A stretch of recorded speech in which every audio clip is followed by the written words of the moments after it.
Oh, hi, Rich Keeble here, and welcome back to my channel on the popular video sharing site YouTube.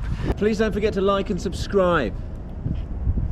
Now, today I want to tell you all about my recent sub-20 park run, which I ran at Dulwich a couple of weeks ago, and as you can tell from my uncharacteristically hyper demeanour, I'm very excited about. So I first ran an official sub-20 back in November last year, about a year ago, at the Serpentine last Friday of the month 5k.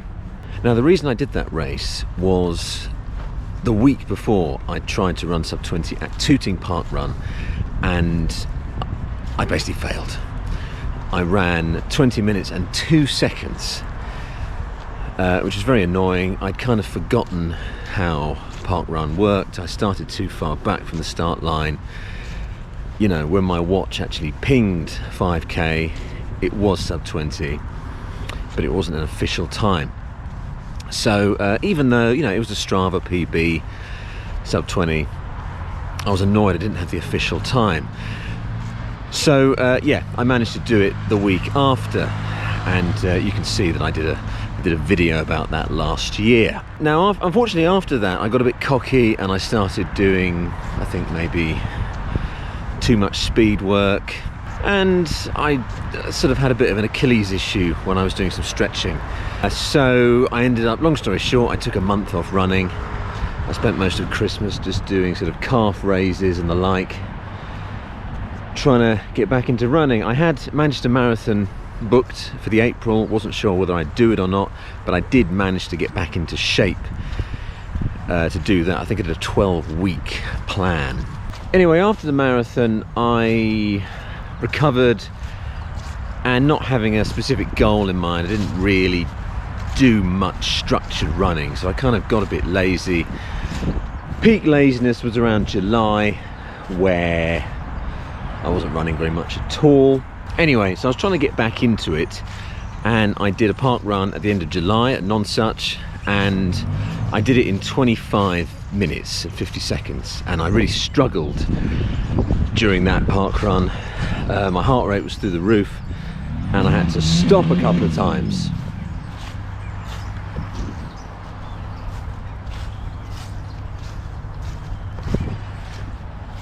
Not really sure motorbikes are allowed on that path. And then I thought, well, you know what, I'll try and get back into some consistent running.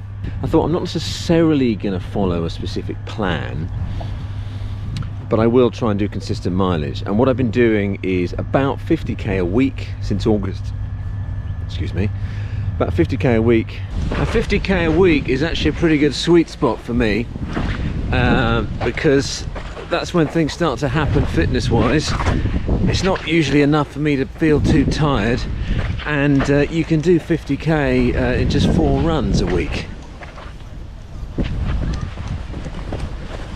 Some weeks 40, some weeks 60, averaging about 200 for the month is what I'm getting at, and throwing in some intervals, and nothing too weird, sort of standard kilometre repeats, some mile repeats, and 400 repeats, although mainly the kilometre and the mile repeats, to be honest with you, running faster than I needed to. And as I was doing all this consistent mileage, I was doing races and other kind of hard runs. I did Great South Run, which I PB'd, which is a 10 miler. I did the Polesden Trust 10k race, which is a bit of a brutal route, to be honest with you. Really gave my legs a workout. And I've done several park runs since that 25-minuter, so I've been kind of getting used to running the distance. Yeah, after the 25 minutes in July, I managed to get that down below 23 minutes at Bushy Park on the 12th of August. Then cutting to Kingston, 2nd of September, my first sub-21 in quite a while. Ignore Clapham Common because the time was wrong on that one. Tooting Common, under 21. East Grinstead, 30th of September, is a brutal course. Soggy and hilly. I think my position was pretty good, but yeah, certainly not a PB course. Check out the video for that one, because I find that very amusing. And Hazelwood, a month later, at the end of October, I actually thought I might get 20 minutes on that one, and we were looking at the results and seeing that the top few finishers were kind of around 20 minutes, 21. So me and Ben Church thought, oh, maybe we can actually get top 3 or something. Looked flat, and of course when you get there it is pretty flat, but it's soggy and it just sucked the energy out of you. So I managed 5 seconds over 21 minutes. I think he was 5 seconds under 21 minutes. We both found it really hard. We both got 4th and 5th position, which was pretty good. But yeah, it made me think, maybe we lost a minute because of the ground, don't know. But anyway, around that time I kind of thought I was ready to try the sub 20. And I picked Dulwich because Sarah Place, I know that she'd done her sub 20 at Dulwich. Always kind of associate Dulwich with being where I run fast. So I thought, let's do Dulwich. And actually it's not as flat as you might think, because looking at the profile, it's 3 loops and there is a little bit of a hump there. But to be fair, it's, fairly easy and quite gentle. And once you've sort of got used to the idea that you're going up it, you're kind of going down it again. So yeah, the race itself. Dale wasn't available, sadly, but I said to Ben, let's try and go sub 20. Let's go fast. It's fast and flat. Let's do it. So I met Ben at Herne. Well, we got the train from Wimbledon to Herne Hill. We jogged to Dulwich Park. I had my Vaporflies in my bag to change into. Decided not to film it because I thought I was actually quite nervous. I got in my head a bit that maybe I couldn't do it, so I just wanted to focus on the running without holding a camera.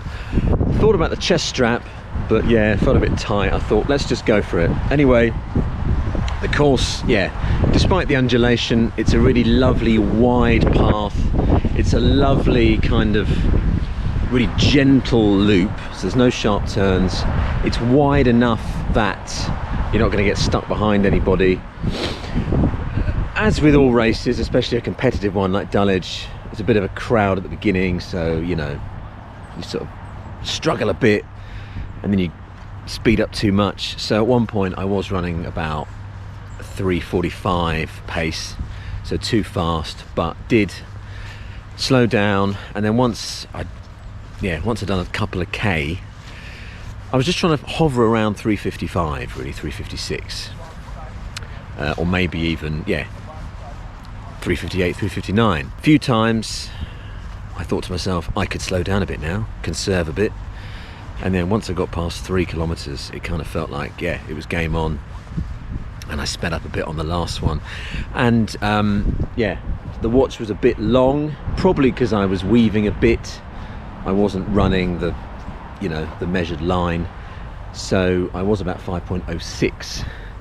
So my watch did ping at like 90, I think it would have been like 1940 or something like that. And it was 1950 on the official time when I got to the finish funnel. So faster than Serpentine 5k officially, but also bearing in mind I ran slightly longer. I think, I was noticeably faster than Serpentine 5k last year, and I didn't feel as knackered. So I was very happy with that, to get my first sub 20 park run official time. And Ben got, I think, maybe his second fastest time. He got he kind of went off a little bit, left me to it, so he was a few ahead of me. But yeah, all in all, we're very happy. And then we had a lovely hipster croissant and coffee afterwards at some Dulwich place. A gentleman called out to me and said hello, having recognised my voice from the video, so hello to you. Thanks for that. And I got like a 70% age grading thing, which I think is quite good. So very happy about that. So just going to keep the consistency up, not go too crazy like I did last year, not hurt anything, and yeah, I've got something planned for the end of the year, which requires me to be in sub 20 shape, so we'll see how that pans out. Watch this space. Don't forget to like and subscribe if you'd like to see what that is. So thanks for watching. If you'd like to see me struggling in the East Grinstead Park Run, please check this video out.